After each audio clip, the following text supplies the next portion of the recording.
अस्सलामुअलैकुम friends, welcome to my YouTube channel. आज की इस वीडियो में हम 10th मैथ का थ्योरम नंबर 1 जो 9th चैप्टर में है वो करने लगे हैं।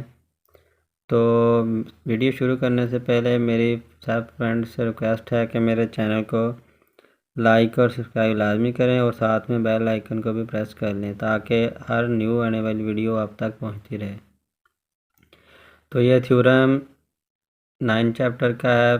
फर्स्ट थ्योरम हम करने लगे हैं इंग्लिश मीडियम के लिए।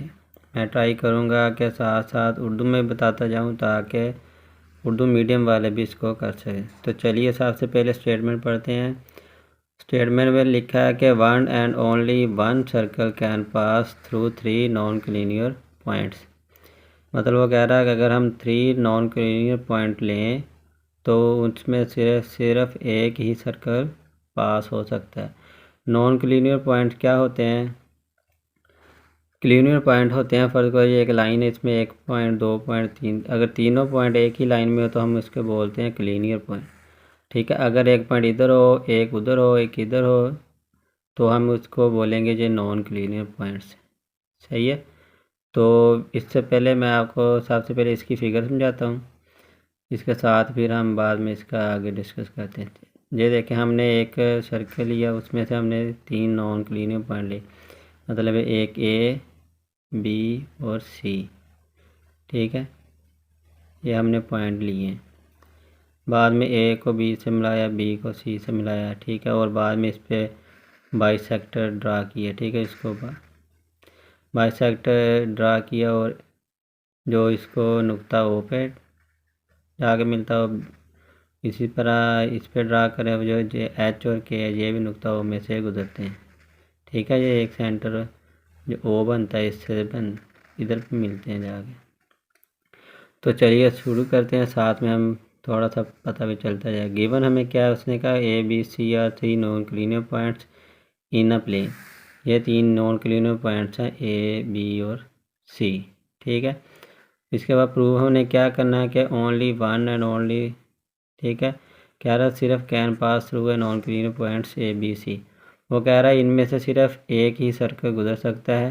ठीक है, हमने क्या किया है, कंस्ट्रक्शन जो हमने करनी है उसमें क्या करना है, सबसे पहले आपने पलकार के साथ एक ये वाली लगानी आर्क, इस पे पॉइंट ले लेने ए बी सी, और उसके बाद क्या करना है, ए को बी से मिलाया और बी को सी से मिला दिया। ठीक है, उसके बाद उसने क्या कहा कि draw D F by perpendicular bisector to A B. ये वाला डी एफ जो हमने ए बी पे बाइसेक्ट कराया। ठीक है, जैसे हमने 9th में पहला थ्योरम पढ़ा था ना, उसमें भी था कि अगर किसी हम इस पे लें, उस पर पॉइंट पर ड्रा कराएं, तो जो अगर उसमें हम पॉइंट पी लिया था कि वो पी से इधर ए तक का फासला और इधर से बी तक का फासला ये हमेशा इक्वल होते हैं। ठीक है, तो इसी पे ही हमने ये वाला ओ पॉइंट लिया, तो अब इधर से ओ ए ओ बी भी इक्वल होंगे। ठीक है, इसी तरह हमने एच के पे भी परपेंडिकुलर लिया, वो उसका एच के है ये वाला जो हमने बी सी पे लिया। सही है, वो ये सारे इधर किस पॉइंट पे मिलते हैं, ओ पे। ठीक है, और उसने कहा कि जो डी एफ है और जो एच के ये पैरेलल नहीं है, क्योंकि ये पैरेलल नहीं है मतलब ये ओ पॉइंट में से इंटरसेक्ट करते हैं। ठीक है, पैरेलल होते तो एक दूसरे को इंटरसेक्ट नहीं करते थे। तो हमने क्या किया, और इसके बाद ए को बी से, बी को ए को ओ से, बी को भी ओ से और सी को भी ओ से ज्वाइन करवा दिया। ठीक है, ये जो फिगर है हमने ये वाला इसको क्लियर कर लिया। अब हमने आगे काम आसान ही है। पहले हमने अब स्टेटमेंट और रीज़न बतानी है। हमने कहा कि every point on D F is equally distance from A to B.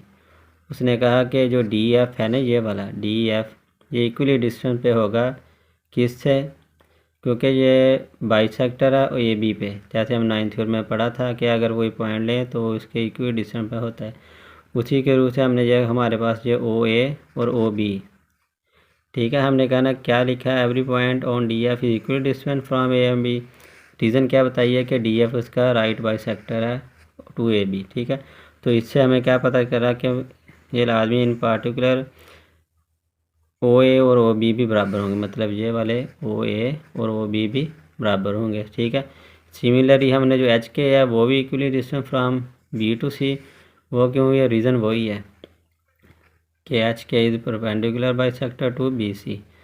ठीक है, मतलब ये भी परपेंडिकुलर बाइसेक्टर है किसका, इधर से देखें, ये देखें ये परपेंडिकुलर बाइसेक्टर इधर से, यानी कि ओ बी और ओ सी भी बराबर होंगे। ठीक है, इसको हमने इक्वेशन 1 कह दी और इक्वेशन 2, इन दोनों की रूप से हमने क्या किया जी, no O is the only point common to D F and H K which is equal distance from A and B C.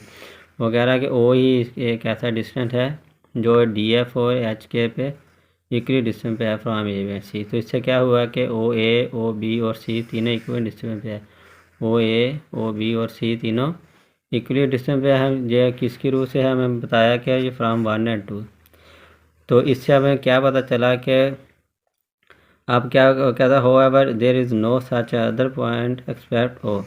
वो कह रहा है कि ओ के अलावा और कोई पॉइंट नहीं है जिस पे ये तीनों इक्वली डिस्टेंस पे होंगे। ठीक है, तो इससे हमारा ये बस प्रूव हो गया कि and circle with O centre है रेडियस ओ, कोई भी सर्कल है इसका हमने ओ ए यहाँ तक कि उसका रेडियस है, ये भी रेडियस हो सकता है ओ बी और ओ सी, कि हम इसको ओ पे ए से रेडियस के हम इसको मान के इतना रेडियस हम इसका अगर हम प्रकार के साथ लगाएं तो हमारे पास पूरा ही सर्कल बन जाएगा। ठीक है, तो इसका सेंटर ओ है और इसका रेडियस ओ ए है।